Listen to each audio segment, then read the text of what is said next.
და დიდი სიამოვნებით შევეგებოთ უკრაინის ოვაციებით ხდება გულშემატკივარი უკრაინის დელეგაცია 67 სპორტსმენია მათ დელეგაციაში ედუარდ ერმაკოვი განმოვარჯიშე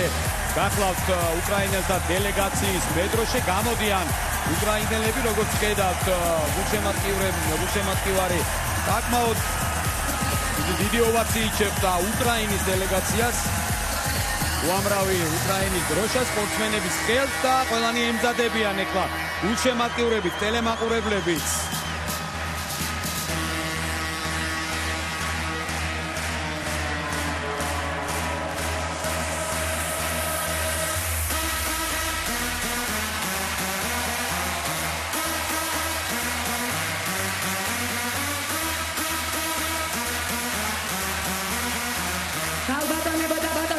ქალბატონებო და ბატონებო როგორც ადგილობრივი დიქტორია ცხადებს